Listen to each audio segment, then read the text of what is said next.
Olá pessoal, tudo bem com vocês? O papo de hoje vai ser o Banrisul. Tá na telinha, eu separei aqui um headline do pessoal da Infomoney, a gente vai falar sobre dividendos, vai falar sobre indicador preço-lucro, vai ter também relatório sobre o cenário macroeconômico do pessoal da Levante, e aí lá no final vou falar também sobre análise técnica e aos poucos vou comentando aqui o que eu espero do Banrisul para esse curtíssimo prazo. Vai ter o release do terceiro TRI também, então vou aproveitar aqui e jogar um pouquinho dos seus fundamentos com uma foto, pessoal, ali de 2015, 16 para frente, certo? Bom, vamos voltar para aquela telinha e usar aqui o artigo do pessoal da Infomoney. Então, créditos para a equipe Infomoney. Banrisul tem lucro ajustado de 137 milhões aproximadamente no terceiro trimestre, queda anual de quase 20%. Na comparação anual, as receitas de operações de crédito cresceram bastante. Eu vou mostrar para vocês aqui no gráfico o histórico, que você pode enxergar esse resultado como copo meio vazio ou copo meio cheio. Foi bem ali, elas por elas, no Banrisul. Tá? Segundo a companhia, agora faz parte do artigo ainda da Infomoney, e agora a opinião da companhia, isso refletiu a despesa, né, principalmente a queda no lucro, refletiu no crescimento das despesas administrativas, ajustadas em 97 milhões aproximadamente, redução da margem financeira aqui, pessoal, muito provavelmente redução da margem financeira deve se dar com as condições macro atual, e a gente viu muita carteira de banco e seguradora que estavam posicionados em IPCA com a deflação de 2 a 3 meses seguidos, né, se não me engano, isso já se reflete aqui. Se você, assim como eu, acha que o IPCA vai estabilizar, a Selic vai estabilizar, já está estável, né? Logo, o resultado financeiro dos bancos, pessoal, tende a ser melhor no quarto TRI.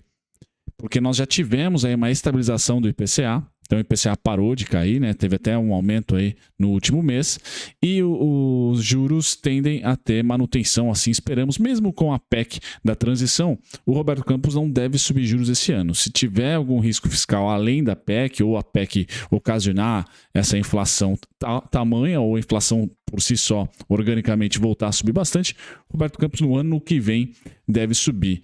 Infelizmente, no primeiro TRI, 0,25, alguma coisa nesse sentido. 0,25 até 1,50, dependendo aí de quanto a gente vai expandir o fiscal. Com isso, mais uma bolha de bons resultados a gente deve esperar para bancos. Os mais frágeis têm se mostrado agora Bradesco, o próprio Santander e Banrisul. Bradesco bem menos.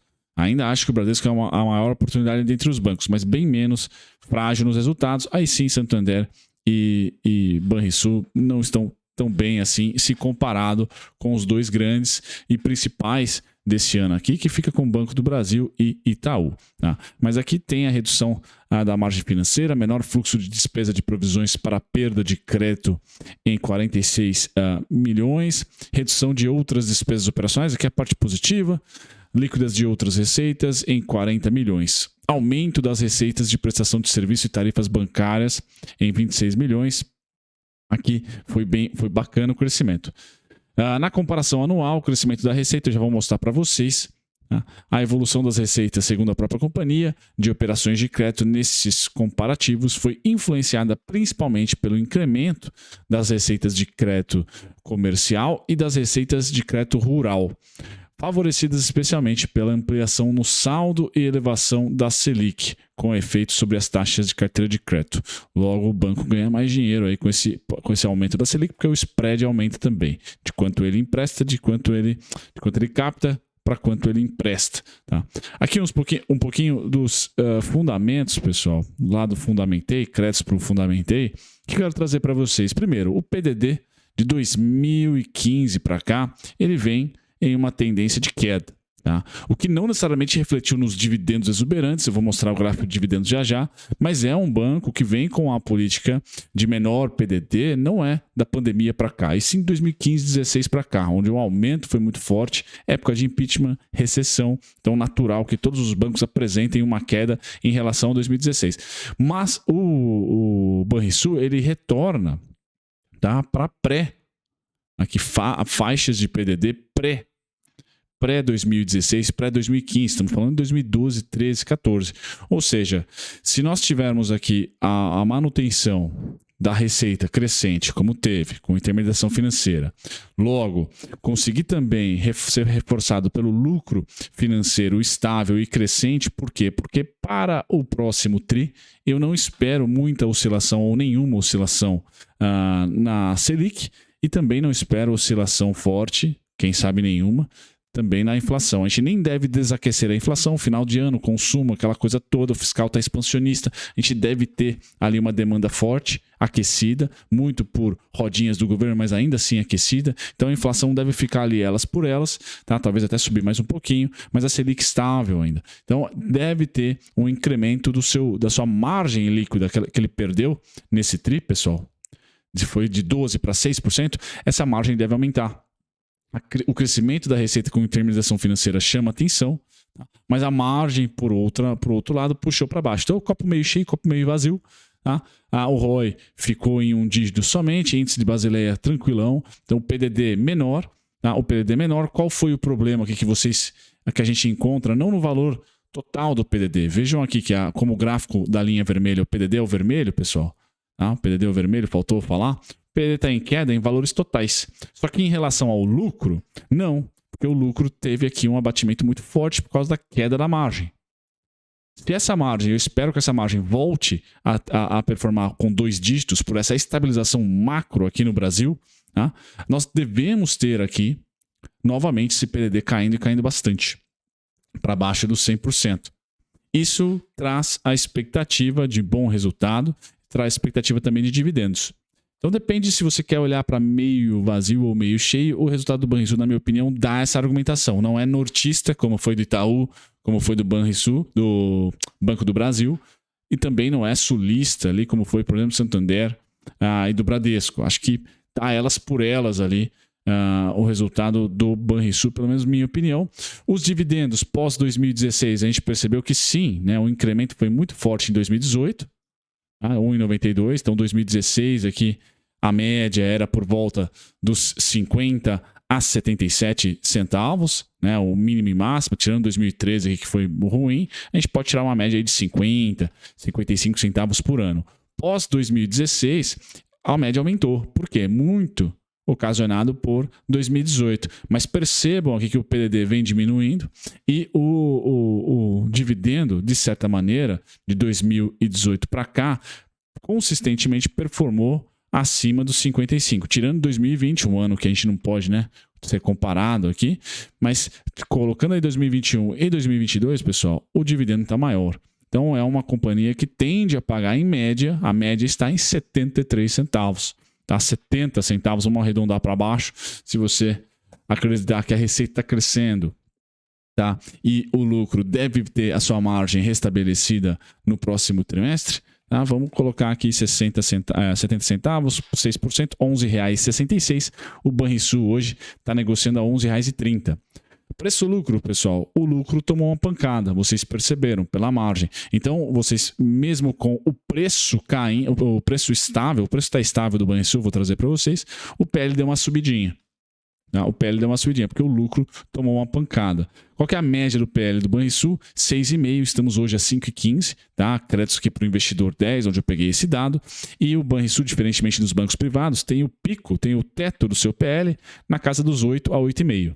Então, há, na minha opinião, desconto sim do Banrisul. Um desconto que não é exorbitante, mas é sim um desconto. O desconto exorbitante foi ali em 2015, tá? Recessão e depois, que 2015 ainda não, mas crise política ali, depois recessão, tá? 2021 também, 4,35. Nesse momento, 5, tá? Ainda há o desconto. Pessoal, vou deixar na descrição para vocês um link aqui para esse relatório sobre os bancos. O relatório é sobre os bancos, mas tem cenário macro que eu acho que é legal e vocês gostam, né?